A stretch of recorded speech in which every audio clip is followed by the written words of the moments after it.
अस्सलामुअलैकुम, आप देख रहे हैं समा। मैं हूं रमीज अहमद और मैं हूं इरम ज़ईम। बुलेटिन में खुश आमदीद। सबसे पहले शामिल करेंगे सबसे बड़ी खबर। पार्कलैंड रेफरेंस में साबिक सदर आसिफ अली जरदारी समेत 13 मुल्जिमान पर फर्द जुर्म आयद कर दी गई। आसिफ अली जरदारी पर बतौर सदर इख्तियारात के गलत इस्तेमाल और बदनीयती से कर्ज लेने के लिए फ्रंट कंपनी बनाने का इल्जाम है। तमाम मुल्जिमान ने सेहत जुर्म से इनकार कर दिया। इस्लामाबाद से सुहेल रशीद की रिपोर्ट। पार्कलैंड रेफरेंस में बड़ी पेशरफ्त। साबिक सदर आसिफ जरदारी, ओमनी ग्रुप के सरबराह ख्वाजा अनवर मजीद, हुसैन लिवाई समेत 13 मुल्जिमान पर फर्द जुर्म आयद। बिलावल हाउस कराची से वीडियो लिंक पर पेश आसिफ जरदारी ने वकील की अदम मौजूदगी को जवाज बनाकर फर्द जुर्म रोकने की इस्तेदा की। एहतसाब अदालत के जज आजम खान ने रिमार्क्स दिए, आपको सिर्फ इल्जामात पढ़कर सुनाने हैं, आप इन्हें कबूल करते हैं या नहीं, वकील की मौजूदगी जरूरी नहीं। जरदारी बोले, मुझे इन मुकदमात का सामना करते 30 साल हो गए, सब जानता हूँ। आपने बतौर सदर मुमलिकत इख्तियारात का गलत इस्तेमाल किया, बदनीयती से कर्ज लेने के लिए फ्रंट कंपनी पार्थीनून बनाई, पार्कलैंड कंपनी के डायरेक्टर के तौर पर फ्रॉड का मंसूबा तैयार किया, फ्रॉड से हासिल रकम अपने अकाउंट में मुंतकिल की। जज ने आसिफ जरदारी को फर्द जुर्म पढ़कर सुनाई। बड़े साहब ने सेहत जुर्म से इनकार करते हुए अपने खिलाफ मुकदमात को 18वीं तरमीम का नतीजा करार दे दिया। दीगर मुल्जिमान भी जुर्म कबूल करने से इनकारी रहे।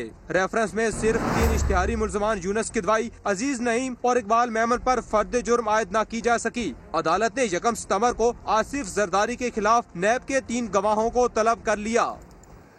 आसिफ जरदारी पर उनके वकील की अदम मौजूदगी में बोगस चार्जेस आयद किए गए। साबिक सदर की साहबजादियों बख्तावर और आसिफा भुट्टो का ट्विटर पैगाम में रद्द-ए-अमल। लिखा, आसिफ अली जरदारी को उनके आईनी हक से महरूम रखा गया, जल्दी किस बात की थी। आसिफ अली जरदारी वैसे ही 6 माह जेल में गुजार चुके हैं। उनका नाम 2 साल से ECL पर मौजूद है। पार्कलैंड केस 1 साल पहले शुरू हुआ। इसका पस मंजर क्या है और अब तक इसमें क्या कुछ हुआ है, जानते हैं इस रिपोर्ट में। जाली अकाउंट स्कैंडल की तहकीकात करने वाले नैब रावलपिंडी ने तकरीबन 1 साल पहले 19 जुलाई 2019 को आसिफ जरदारी, अनवर मजीद और दीगर 17 मुल्जिमान के खिलाफ पार्कलैंड रेफरेंस दायर किया। ये कर्ज की रकम में मुबैना फ्रॉड से नेशनल बैंक को 4.25 अरब रुपए नुकसान पहुँचाने का रेफरेंस है। आसिफ अली जरदारी को जिन 2 मुकदमात में गिरफ्तार किया गया, उनमें एक पार्कलैंड केस भी था। नैब के मुताबिक आसिफ जरदारी पार्कलैंड कंपनी में 25% के शेयर होल्डर हैं, जबकि इतने ही शेयर उन्होंने अपने खानदान के नाम पर रखे हैं। पार्कलैंड कंपनी ने अपनी एक बेनामी कंपनी पार्थीनॉन के नाम से बनाई। इसी पार्थीनॉन के नाम पर नेशनल बैंक से 1.5 अरब का कर्ज लिया गया। कर्ज वापस न हुआ तो रकम बढ़ते बढ़ते 3 अरब 77 करोड़ तक पहुँच गई। बिलाखिर पार्थीनॉन को डिफॉल्ट करके इसके नाम पर मौजूद जायदाद को जब्त कर लिया गया। इस जब्त की गई जायदाद में IBC सेंटर कराची के 8 फ्लोर भी हैं। नैब के मुताबिक शवाहिद बताते हैं कि पार्थीनॉन के डायरेक्टर्स और मुलाजमीन सब वही हैं जो पार्कलैंड कंपनी के हैं, लिहाजा ये आसिफ जरदारी की बेनामी जायदाद ही है। जरदारी ने ही 2009 और 2012 में बतौर सदर पाकिस्तान नेशनल बैंक पर असरअंदाज होकर बेनामी कंपनी को ये कर्ज दिलाया। इस केस में ओमनी ग्रुप के सरबराह अनवर मजीद भी नामजद हैं। यूनुस किदवाई इस केस में इश्तिहारी हैं। वजीर रेलवे शेख रशीद कहते हैं, आसिफ अली जरदारी की सियासत की अहम बात यह है कि वो पकड़ाई नहीं देते। उन पर पहली बार फर्द जुर्म आयद हुई है। समा से गुफ्तगू में उन्होंने कहा, इस बार तो NRO मुमकिन नहीं, लेकिन सियासत में कोई बात हुर्फ आखिर नहीं होती। ये सब केसेस से वो बचते चले आए हैं। ये पहली दफा उन पर फर्द जुर्म आयद हुई है, तो इसकी प्रोसीडिंग अब देखें कब शुरू होती है। इसका मतलब है ये प्रोसीडिंग शुरू होगी, क्योंकि आसिफ अली जरदारी की सियासत में जो सबसे अहम बात है कि वो पकड़ाई नहीं देते। किसी केस में वो सजा नहीं हुए। वो ऐसे तरीका कार इख्तियार करते हैं, कभी बार्गेन करते हैं, कभी स्लो मूव करते हैं और कभी फिर दांत दिखाना शुरू कर देते हैं। ऐसी स्ट्रेटजी इख्तियार करते हैं, बिलाखिर NRO की नौबत आ जाती है। अब NRO नहीं है और कोई मसला नहीं है, इसलिए उनको केस के ट्रायल से गुजरना। इस वक्त जितने भी केसेस लगे हुए हैं, सब में वादा माफ को आए। शहबाज शरीफ और हमजा के केसेस इससे भी सीरियस हैं, तो ये 3-4 महीने केसेस बढ़ने के हैं और इसमें फैसले भी आ सकते हैं और ऐसे फैसले आ सकते हैं जिनके नतायज बड़े दूर होते होंगे। कोशिश तो इनकी यही होती है कि डिले टैक्टिस हो और बार्गेन हो जाए और कोई दरमियानी रास्ता निकल आए, लेकिन इस बार ऐसा दिखाई तो नहीं देता। लेकिन सियासत में कोई चीज़ आखिरी नहीं होती। पीपल्स पार्टी रहनुमा लतीफ़ खोसा कहते हैं कि फर्द जुर्म आयद होना कुछ नहीं होता, ये महज मुकदमे का आगाज है। आसिफ जरदारी दीगर केसेस की तरह इस केस में भी बरी हो जाएंगे। इसमें फर्द जुर्म लगने से ना तो कोई तकलीफ है, उसमें कोई मुश्किलात में इजाफे का सवाल पैदा होता है, और ना ही ये जो है लगने से, फर्द जुर्म लगने से कोई फर्क पड़ जाता है। अभी तो शुरुआत हुई है मुकदमे की, और ये शुरुआत होना थी, ये भी 1 साल के बाद जाके कहीं उनको ख्याल आया और शुरुआत हुई है। तो इसलिए ना तो कोई इसमें जरदारी साहब को जरा बराबर भी कोई घबराहट है, ना ही उन पर कोई बोझ आया है, और ना ही उनकी कोई मुश्किल में इजाफा होने जा रहा है।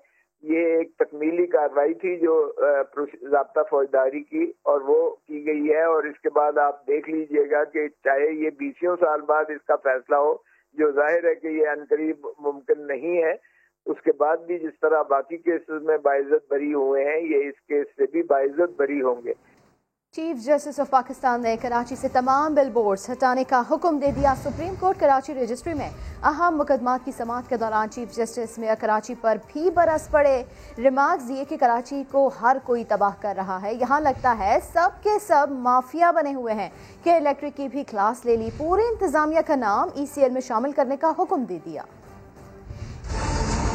दौरान समाअत अदालत ने शहर में बिलबोर्ड्स और साइन बोर्ड्स की गैर कानूनी तनसीब से मुतालिक इस्तफसार किया कि मेट्रोपोल पर बोर्ड गिरा, कौन जिम्मेदार है, जिस पर बताया गया कि 2 अफसरान को मुअत्तल कर दिया। मुकदमा भी दर्ज कर लिया है। SSP साउथ ने कहा कि मुल्जमान की तलाश जारी है, जिस पर चीफ जस्टिस ने हुक्म दिया कि मुल्जमान जहां भी हैं अभी पकड़कर पेश किया जाए।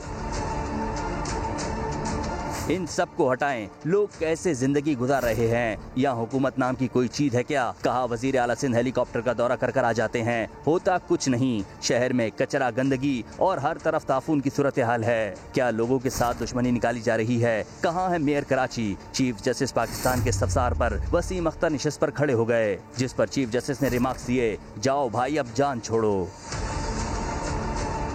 उधर शहर कायद में बिजली की सूरत हाल पर भी चीफ जस्टिस ने रिमार्क्स दिए कि करंट लगने से रोज 10 लोग मर रहे हैं, इन सब की जमानतें मंसूख होनी चाहिए। हुक्म दिया कि CEO के खिलाफ मुकदमा करें और नाम ECL में डालें। आज ही हुक्मनामा जारी करेंगे। इन सब को अदालत बुलाएं, जिस पर CEO के इलेक्ट्रिक को फौरी तलब कर लिया गया। कैमरामैन अली मुशर्रफ के साथ इरफानुल हक, समा, कराची। अक़वाम मुत्तहिदा जनरल असम्बली के नौमुंतखब सदर वज़ारत ख़ारजा के दफ्तर पहुँचे। शाह महमूद कुरैशी ने इस्तकबाल किया। दोनों रहनुमाओं के दरमियान मुलाकात में बाहमी दिलचस्पी के उमूर पर बातचीत की गई। वज़ीर ख़ारजा शाह महमूद कुरैशी की दावत पर पाकिस्तान का दौरा करने वाले वॉल्कन बोस्कर ने वज़ारत ख़ारजा के लॉन में पौधा भी लगाया। वज़ीर ख़ारजा का कहना था कि अक़वाम मुत्तहिदा जनरल असम्बली इजलास का एजेंडा खुशाइंद है। कश्मीरियों का मावराए अदालत कत्ल, निहत्ते शहरियों पर बिला जवाज़ फायरिंग और तशद्दुद भारतीय फ़ौज का मामूल है। उन्होंने तवक्को ज़ाहिर की कि मसला कश्मीर के पुरअमन हल के लिए अक़वाम मुत्तहिदा अपना किरदार अदा करेगी। वॉल्कन बोस्कर वज़ीर आज़म इमरान खान समेत आला क़यादत से भी मुलाकातें करेंगे। आगे बढ़ते हुए आपको बताएं, लाहौर में 3 घंटे से ज़ायद मुसलसल बारिश के बायस हर तरफ पानी पानी हो गया। सड़कें तालाब का मंजर पेश करने लगी। ज़ेरे तामीर अंडरपास के करीब कई गाड़ियां कीचड़ में धंस गई। तफसीलात जानते हैं इस रिपोर्ट में।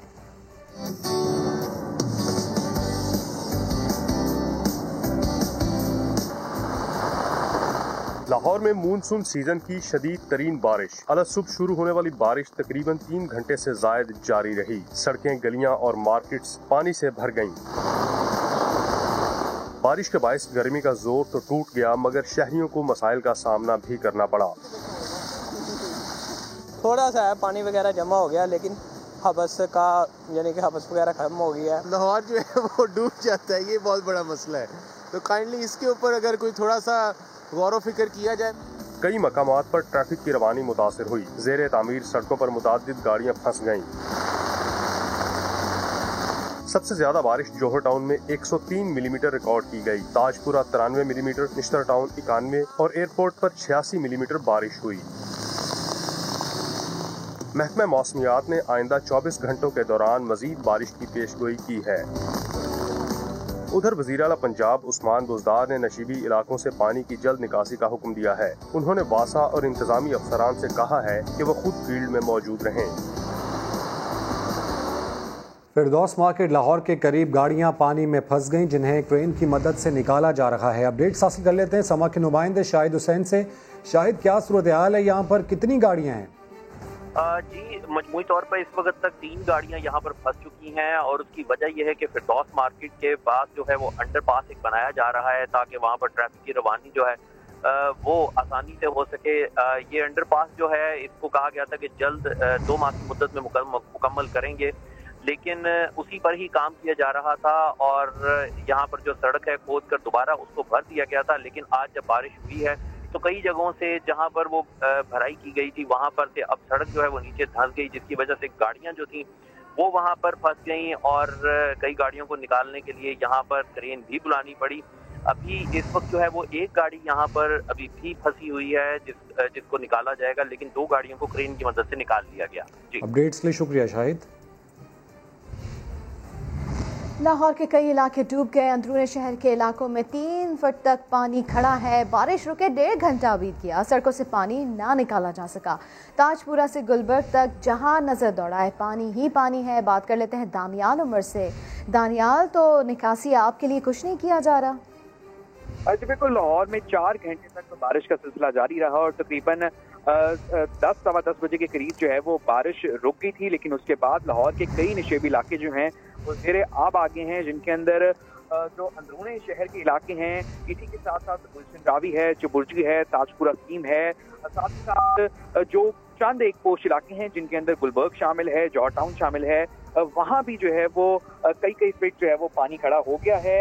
जो इस वक्त की डिटेल्स हैं कि किस इलाके में सबसे ज्यादा बारिश रिकॉर्ड की गई, तो सबसे ज्यादा बारिश जो है वो ताजपुरा में 107 मिलीमीटर और उसके बाद जौहर टाउन में 103 मिलीमीटर बारिश जो है वो रिकॉर्ड की गई थी।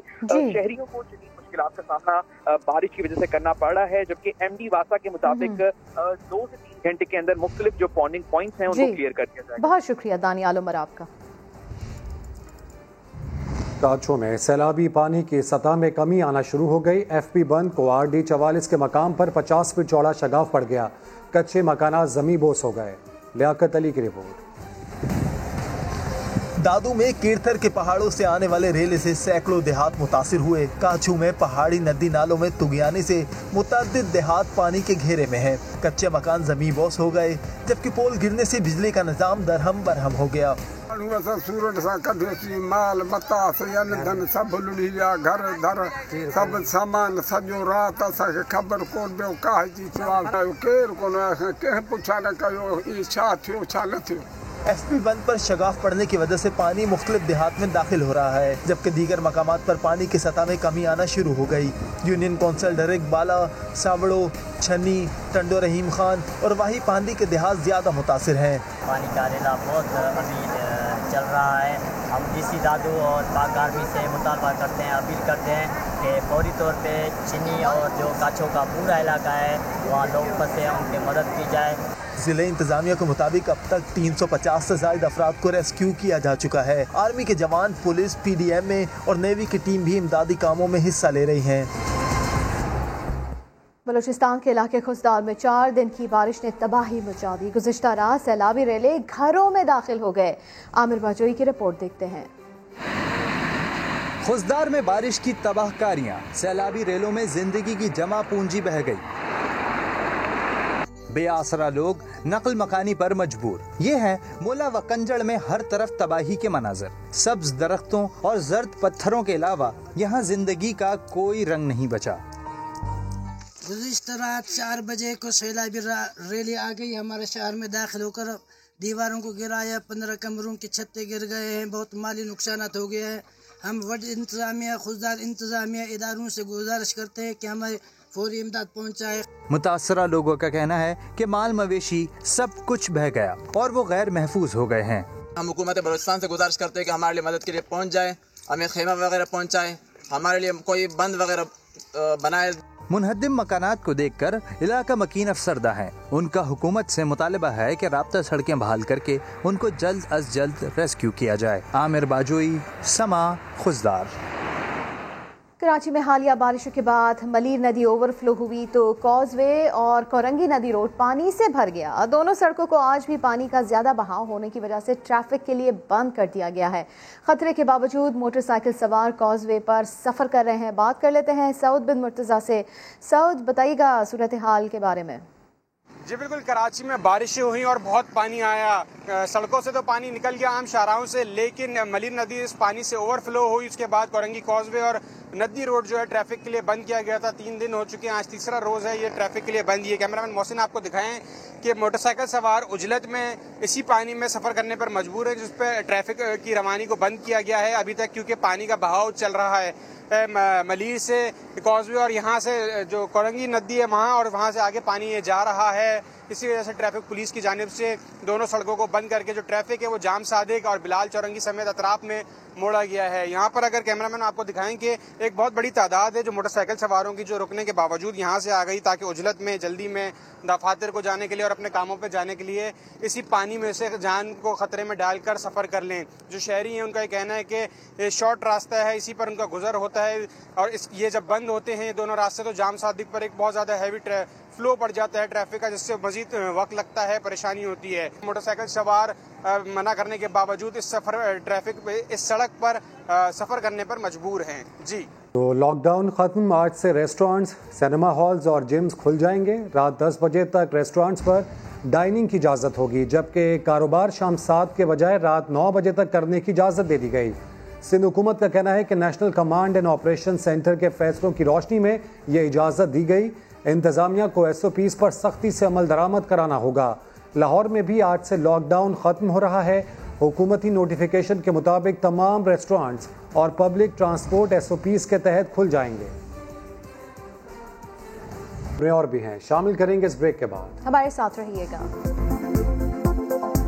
सरकारी गाड़ी के करीब धमाका हुआ, 5 अफराद जाम बहक जबकि 10 जख्मी हो गए। पुलिस के मुताबिक मोटरसाइकिल में नस्ब धमाका खेज मवाद से गाड़ी को निशाना बनाया गया। रजाकारों और सिक्योरिटी फोर्सेस ने लाशों और जख्मियों को अस्पताल मुंतकिल कर दिया। पुलिस और लिविस फोर्स ने मुतासरा इलाके को घेरे में लेकर सर्च ऑपरेशन शुरू कर दिया है। मंडी बहाउद्दीन में बेटी ने अपने बाप को कत्ल कर दिया। वालिद को बेटी के रिश्ते पर एतराज़ था। कत्ल में मुलजिमा की मां और साथी भी शामिल निकले। पुलिस ने मुलजिमान की निशानदही पर लाश बरामद कर ली। दीवान आदिल की रिपोर्ट। वो बाप जिसने प्यार से गले लगाया, बेटी ने उसी का गला काटा और लाश कमरे में दफन कर दी। तफ्तीश ने पोल खोल दी। मंडी बहाउद्दीन के इलाके शुगर मिल रोड की रिहायशी समीना अपने दोस्त आबिद शाह से शादी करना चाहती थी और मकतूल बाप को उसके रिश्ते पर एतराज था। मुलजिमा ने माँ और दोस्त के साथ मिलकर कत्ल किया और गुमशुदगी का ड्रामा रचाया। एक इनमें अक्यूज़ है आबिद शाह नाम का, शहीद वाले की रिहायशी है। उसका इनसे कोई ब्लड रिलेशन नहीं है। काफ़ी अरसे से उसके ना इलिसिट रिलेशन थे समीना बीबी से, जिसकी बुनियाद पर जो है ना इन्होंने मिल के उसके वालिद को कत्ल कर दिया। मकतूल के भाई का कहना है कि बेटी अपने बाप को खुशियों की राह में रुकावट समझती थी। उन्होंने यही बस ये कत्ल कर आप आजाद हो जो दिल कर जो कुछ अंदर मनसूबे ने वो करती हैं, फिर जी मुझे नहीं है शादी करने से वो जैसे मारिया जड़ा नाल जैसे मने। लाश कार्रवाई के बाद वर्षा के हवाले कर दी गई। पुलिस हुक्काम के मुताबिक गिरफ्तार मुलजिमान ने इतराफ़ जुर्म कर लिया है और उनसे मजीद तफ्तीश की जा रही है। दीवान आदिल, समा, मंडी बहाउद्दीन। लाहौर पुलिस ने 90 लाख रुपए चोरी करने वाली घरेलू मुलाजमा और उसके शोहर को गिरफ्तार कर लिया। रियाज अहमद की रिपोर्ट। पुलिस हिरासत में ये है घरेलू मुलाजमा फरजाना और उसका शोहर बाबर, जिन्होंने अपने मालकान को ही 90 लाख रुपए का चूना लगा दिया। हरबंसपुरा के आसिम फरहान के घर काम करने वाली फरजाना ने चंद रोज कबल शोहर के साथ मिलकर घर से 90 लाख रुपए चोरी किए। आसिम फरहान ने वारदात का मुकदमा दर्ज करवाया। पुलिस ने कार्रवाई करते हुए फरजाना और उसके शोहर बाबर को गिरफ्तार करके 43 लाख रुपए बरामद कर लिए। आज रंगे हाथों मुलाजमा के साथ पकड़ के ASI आसिम साहब की कोशिशों के साथ वो रिकवरी हो गई है। मुलजमान ने इतराफ किया है कि उन्होंने बाकी रकम से एक प्लॉट, फर्नीचर और चंद जानवर खरीदे हैं। पुलिस का कहना है कि तफ्तीश में मुलजमान से मजीद इंकशाफात की तवक्को है। खबरदार, होशियार, नान और रोटी महंगी हो गई है और अगर किसी ने सस्ती कराने की कोशिश की तो तंदूर बंद कर दिए जाएंगे। इस्लामाबाद में नान भाइयों ने खुली धमकी दे दी है। इस्लामाबाद से फरार रब्बानी की रिपोर्ट देखिए। मजीद हमें तंग किया गया, तंदूर बंद करके DC ऑफिस चले जाएंगे। ये धमकी देने वाले हैं इस्लामाबाद के नान बाई एसोसिएशन के सदर सज्जाद अब्बासी। कहते हैं जब आटा ही महंगा हो गया तो रोटी सस्ती कैसे दे दें। नान की कीमत में 3 रुपए का इजाफा किया है और रोटी की कीमत में फिलहाल 2 रुपए इजाफा किया है। जो आटा हमें 32-33 रुपए की बोरी मिलती थी वो 5,500 की चली गई है। जो फाइन की बोरी 37-38 की बोरी थी आज वो 6,000 प्लस की चली गई है। तंदूर मालिकान की भी हट धरनी। कहते हैं अवाम यही समझे कि कीमत तो अभी हमने बढ़ाई ही नहीं। जिस तरह आटा महंगा अगर उस तरह रोटी महंगी होती तो मेरे ख्याल से 20 रुपए का रोटी और 20 रुपए का नान होना चाहिए था। शहरी बेबस कहते हैं क्या करें, रोटी तो खानी है ना। अवाम ही पीछेगी, ये हल तो नहीं है कि तंदूर बंद कर देंगे। जिनका घर यहाँ पे नहीं है, गाँव से आए होते हैं, वो बेचारे किधर जाएंगे। महंगी रोटी ने आवाम को अपनी भूख से कम खाने पर मजबूर कर दिया, लेकिन नान बाइयों को इससे क्या। नान रोटी महंगी करने वालों ने तो एहतजाज और धरने की कॉल दे दी, लेकिन असल मसला तो आवाम का है कि आवाम किधर जाएं, किसे दुहाई दें। कैमरामैन अयाज अब्बासी के साथ फरह रब्बानी, समा, इस्लामाबाद। कोयटा में ईद उल अज़हा के बाद सब्जियों की कीमतें गिर गई। शहरी भी मौके का फायदा उठाकर खरीदारी में मसरूफ है। नूरुल आरफीन की रिपोर्ट। कोयटा में ईद से कबल सब्जियों की कीमतें जो थी आसमानों पर अब आ गई हैं मामूल पर। टमाटर 100 नहीं 20 रुपए फी किलो, मटर 220 से कम होकर 150 रुपए और भिंडी 200 से 100 रुपए फी किलो में दस्तयाब। प्याज 30 और बैंगन 40। तोरी और कद्दू की कीमतें भी गिर गयी। ईद से बाद ट्रकें मरकें बंद था, महंगा था। कल आज फिर बाजार गिर गया है, अभी फिर सब्जी सस्ता हो गया है। सब्जी की कीमतें तो कम हो गयी, लेकिन फलों की कीमतें अब भी हैं आसमानों पर। कोई सस्ता ही नहीं है। अभी आप देखो चेरी जो है अभी 500-600 का 1 किलो दे दिया, केले जो 150 रुपए का 1 दर्जन दिया और आड़ू जो है 200 रुपए का 1 किलो दे दिया। तमाम के पास जो वो नरखनामा हो कि वो सब जो एक शहर के साथ बेचें, यहाँ पे आपको मुख्तलिफ मिलेगा। आप बाजार के साथ जाएं, यही सब्जियाँ आपको मुख्तलिफ मिलेगा। शहरी कहते हैं ईद कुर्बान पर गोश्तखोरी से दिल भर गया, अब कुछ दिन सिर्फ सब्जियां ही खाएंगे। कैमरामैन जफर बलोच के साथ नूरुल आरफीन, समा, कोयटा। कोरोना का खतरा टला नहीं कि डेंगू का खौफ भी सर उठाने लगा। रावलपिंडी की जिला इंतजामिया ने डेंगू लार्वा तलफ करने के लिए निगरानी का अमल तेज कर दिया। जहां जहां से लावा बरामद हुआ वो जगहें भी सील कर दी गईं। उमर आसिफ की रिपोर्ट।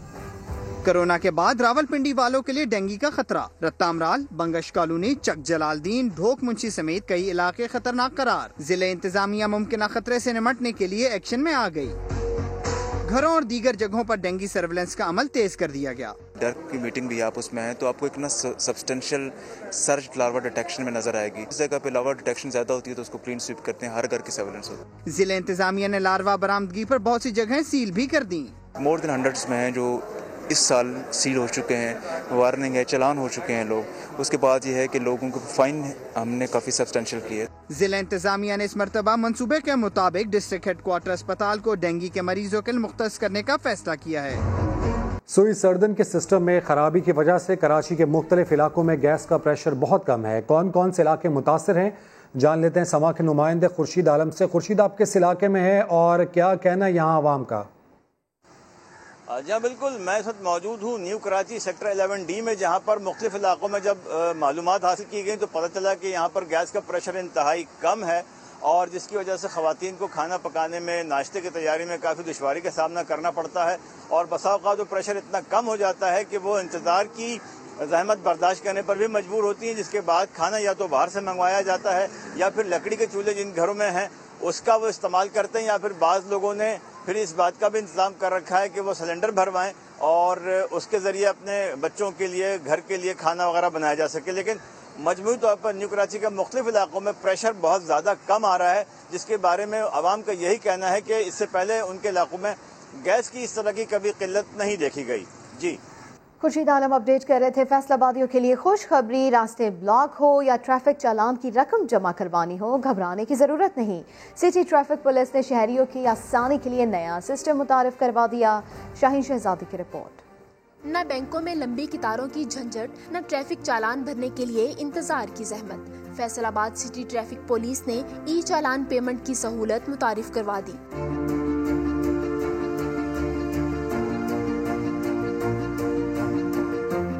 शहरी अब जुर्माना ऑनलाइन जमा करवा सकते हैं। ट्रैफिक पुलिस ने ऑनलाइन पेमेंट जो चलान पेमेंट है उसका इनॉग्रेशन किया है। किसी शख्स का ट्रैफिक चलान होता है तो उसमें टाइम ज़्यादा लगता था, ATM के थ्रू भी आप कर सकते हैं, मोबाइल के थ्रू भी कर सकते हैं। यही नहीं, अगर किसी वजह से शहर के रोड ब्लॉक हों तो रास्ता एप्लीकेशन वजह के साथ मुतबादिल रास्ता भी बताएगी। रास्ता ऐप हमारी लॉन्च हो गई है जी आज से फैसलाबाद में। अगर कोई बंदा इधर ट्रैवल करना चाहता है यूनिवर्सिटी रोड पे, उसे ये पता चल जाएगा कि जी ज़िला काउंसिल में ट्रैफिक चल रही है, या अगर डाइवर्शंस हैं और उसने कहीं और दूर जाना है तो वो इस रास्ते को बाईपास करेगा। जो आपको सजेस्ट करेगा रूट, उसके लिए आपको येलो और ब्लू लाइन आएगी कि आपने इधर से जाना है। ई चालान सिटी ट्रैफिक पुलिस के मुंतखब किए गए 28 बैंकों की किसी भी ब्रांच में जमा करवाए जा सकते हैं। कैमरामैन हाफिज अवैस के साथ शाहीन शहजादी, समा, फैसलाबाद। और का सिलसिला जारी है, वक्त हुआ है एक ब्रेक का। समा के साथ रहिए। खैबर पख्तूनख्वा में खेलों की सरगर्मियां दोबारा बहाल हो गई। चीफ सेक्रेटरी खैबर पख्तूनख्वा ने पेशावर के स्टेडियम का गेट खोलकर खेलों का इफ्तिताह किया। मजीद बता रहे हैं अब्दुल रहमान। जी बिल्कुल, कोरोना की सूरत हाल में बेहतरी आते ही जो खेलों की सरगर्मियां हैं उसकी इजाज़त मिल गई है और खैबर पख्तूनख्वा के चीफ सेक्रेटरी काजिम नियाज ने आज बाकायदा तौर पर गेट खोलकर इसका इफ्तिताह कर दिया है। और यहाँ बड़ी तादाद में बच्चे आए हुए हैं जो मुख्तलिफ खेलों से वाबस्ता हैं। उनका कहना है कि तकरीबन 4 साढ़े 4 महीने तक वो घरों में रहे, उन्होंने किसी किस्म की प्रैक्टिस जो है ना ग्राउंड आके नहीं की, और उनको खुशी है कि वो अब घर की बजाय ग्राउंड में आकर जो प्रैक्टिस करेंगे और इंशाल्लाह अपने मुल्क व कौम का नाम रोशन करेंगे। अगरचे तमाम खेलों की इजाज़त मिल गई है, लेकिन जो बॉडी कॉन्टैक्ट गेम्स हैं अब भी उन पर पाबंदी है और उसके खिलाड़ी सिर्फ अपनी प्रैक्टिस कर सकते हैं। मुंतज़मीन भी काफ़ी खुश हैं, कोचेस भी खुश हैं कि वो अपने खिलाड़ियों को बेहतर अंदाज में तरबियत दे सकेंगे। मैनचेस्टर टेस्ट में शिकस्त के बाद साबिक कप्तान सरफराज अहमद ने कप्तान अजहर अली का हौसला बढ़ा दिया। साबिक कप्तान सरफराज अहमद ने अजहर अली के साथ तस्वीर शेयर करते हुए ट्वीट किया, मजबूत रहो भाई, इंशाल्लाह हम बाउंस बैक करेंगे, पाकिस्तान जिंदाबाद। मैनचेस्टर टेस्ट में शिकस्त के बाद कप्तान अजहर अली तनकीद की जद में थे।